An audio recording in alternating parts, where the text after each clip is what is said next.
The effects of the COVID-19 pandemic go beyond the obvious health and economic concerns. It also has changed the way many organizations are doing their work. Recovery Alliance Duluth is adapting by providing support online to people recovering from substance abuse. Here to tell us more is Beth Elstead, Executive Director of Recovery Alliance Duluth, and Julie Venna is the Peer Recovery Community Coordinator for the Recovery Alliance. Welcome to both of you. And Beth, you and Julie founded this organization. Tell us what it is you do. Thanks, Jenny. So Recovery Alliance Duluth is a recovery community organization. So we are really a neutral organization that represents the recovery community, and we work with people who are seeking recovery. Maybe they are in recovery and need some extra support. We provide support peer-to-peer. So one-on-one with folks. We use our shared experience to provide recovery support throughout the continuum. We provide education and awareness and work to take away the stigma that is associated with substance use disorder. And I understand, Julie, that both of you are actually in recovery, have been for a number of years. How does that assist you in running this organization? Oh, absolutely. Beth and I combined together, we have about 34 years of recovery. It's the foundational component of what we do and how the organization was birthed. Like Beth said, we really focus on the peer-to-peer, peer-driven support. So our experience and our knowledge of recovery and how that unfolds and how that continuum surfaces through your life, that is the basis of what we do. Were you in recovery together? Yeah, we've been in recovery together for about 10 years. And how has that helped you? Well, so that's how this works. So I'm a person in long-term recovery. I've been in recovery of alcoholism for 23 and a half years. And I met Julie when she first came into recovery. And through my son, my oldest son, who is also in recovery, I have two adult children. I guess that's what I'll say.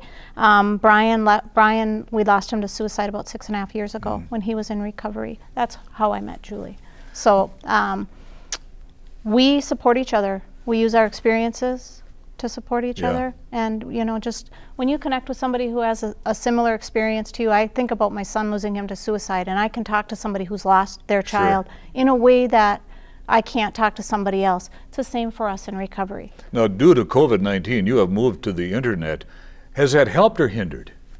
Denny, I get excited about it. I think it has absolutely helped. Yeah. I think it can take recovery to the next level. I think what sometimes people look at as a barrier is that there are only meetings at certain times, there are only activities at certain times. Now that everything is virtual, I mean, you can talk and have a conversation with somebody 24/7, 365 across the country. I log on to meetings in Switzerland. Yeah. I log on to meetings in Australia. So I personally think that it's showing people in recovery that we can find recovery anywhere, anytime. So Beth, what kind of services then do you provide? So we provide recovery support through the peer-to-peer model, and we provide telephone support. We will do virtual Zoom meetings with folks. We have a HIPAA-approved video virtual component that we can do one-on-one peer recovery support through as well. We have done a peer recovery specialist training before COVID, where we had folks come in and we did a 46-hour training to train people how to do this service. And we really want to build this recovery community. I would think peer recovery is probably the best way to go. I definitely think so. Peer recovery is a movement right now in recovery, for sure. It is a certified service that is recognized as a reimbursable service. It is an employment avenue for people in recovery to become certified peer recovery specialists. Can you give us some idea of the scope of substance abuse here in the Northland? Oh my gosh. It's at a crisis level. We talk about the opioid epidemic, but still more folks are dying from alcohol. People are losing people every day that they love to substance use disorder overdose. And so the challenge and the scope is significant. And COVID has definitely challenged us in ways, but we are nimble and we're able to reach people. And so as much sadness and struggles, we have hope and resilience, Yeah. and there are really good things happening in our community with the recovery. So what do you want people to know, or viewers to know, about substance abusers?